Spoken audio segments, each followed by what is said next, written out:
Well, political killings are still plaguing South Africa, but let's look back to the violence of the apartheid era. The National Prosecuting Authority has been working to reopen cases emanating from the Truth and Reconciliation Commission. The NPA says 64 new cases have been registered for investigation.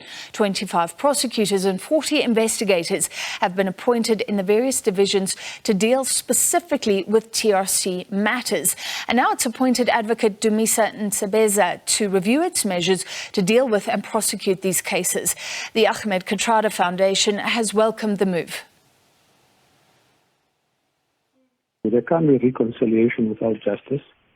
The fact is, however, that this was a final recommendation and decision of a TRC process. And to have concluded the work of the TRC, that this work should have been done. And that it is being done, albeit this late, doesn't make it doesn't reduce its level of importance and necessity. Well, remember, the TRC hearings around apartheid crimes were held between 1995 and 1998, but its mandate was extended for other hearings until 2002. The TRC was empowered to grant amnesty to perpetrators who confessed their crimes truthfully and completely. The Commission received more than 7,000 amnesty applications, but amnesty was refused in nearly 5,400 of those cases. So while the vast majority of cases, amnesty was denied, few trials have been held since. To discuss, we're joined by spokesperson for the NPA, Mthunzi Mhaga. Mr. Mhaga, thank you for being with us. Firstly, there has been this sense of impunity for a very long time, the sense that apartheid criminals were simply allowed to walk away freely. Is that going to change?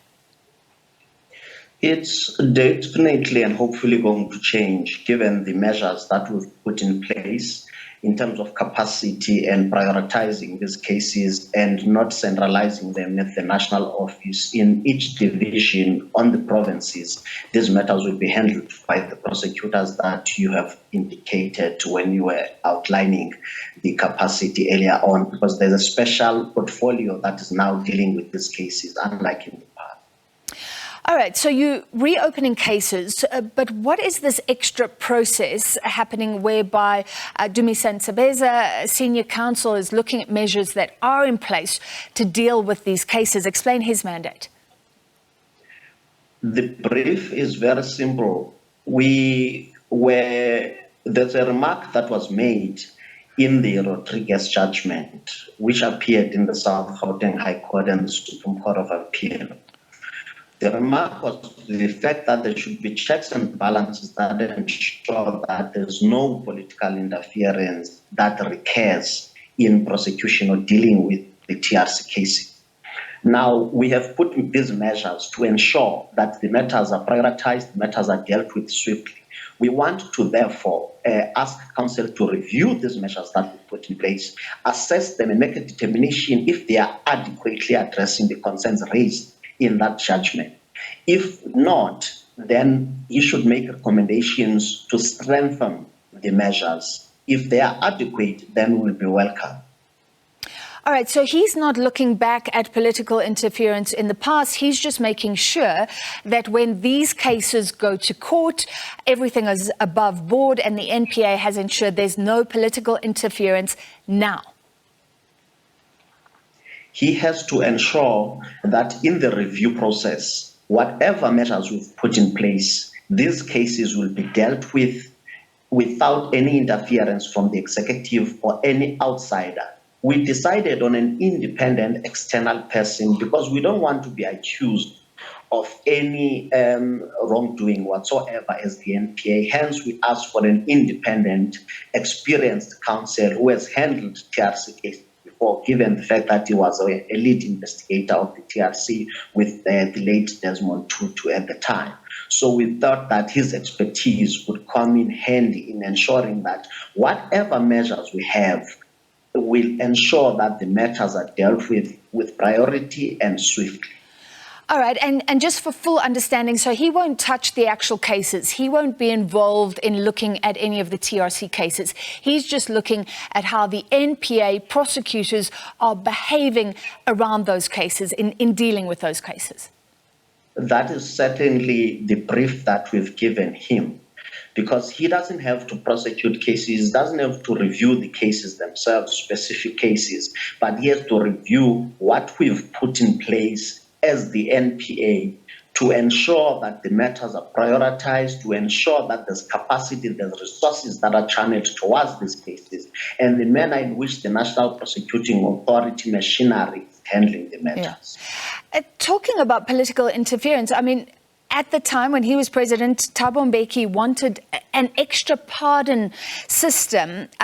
Can a president right now or any other politician stop an investigation? Do the executive members have any powers over these prosecutions? No executive can interfere or direct anything that relates to prosecution, because remember, we are independent and operate autonomously from the executive as the NPA. All right, so are you obliged now, according to that 2019 ruling, it looked at the fact that there was impunity, that cases weren't going forward. Are you obliged to prosecute the more than 5,000 cases where amnesty was rejected? If not, and there's no political interference, how do you prioritize? How do you start looking at that volume of cases and saying, this is where we want to start? We look at the age of the case, we look at the seriousness of the offense, we look at the age of the interests of the victims, we look at the evidential material that's offer us, whether it's still available, whether witnesses are still available, whether there's evidence that's sufficient to secure or ensure that we have successful prosecution in respect of the matters. That's how we're going to prioritize. Okay, so the ones with the most likelihood of success, those will move to the courts first. Those will be prioritized. And obviously, it's going to be quite an intensive investigation, given the fact that this happened a long time ago and some of the witnesses may have died. Mr. Mhaga, when could these go to court? Many South Africans have been waiting for a long time. And are the funds there? I mean, the NPA has been crying out for funds, especially even this consideration that there could be private donations for certain cases. How will it work? There are resources that have been put aside to ensure that those prosecutors and investigators have the capacity to move with these cases with speed and prioritize them. In terms of the time frame, there's no time frame that has been given the fact that cases depend on a number of factors, given that the accused must have legal representation, the availability of witnesses, as I said, and the availability of accused persons, as I said. There are some cases that are already in court that are proceeding. All right, finally, can you tell us about any of those cases, which apartheid-era criminals are looking at finally getting prosecuted? I don't have the statistical account at the moment, but there are some cases that are in court. For example, Nokuthula Alemeda is already in court, and there are others, but I don't have them offhand. No problem. Thank you for that update. That was NPA spokesperson Mthunzi Mhaga.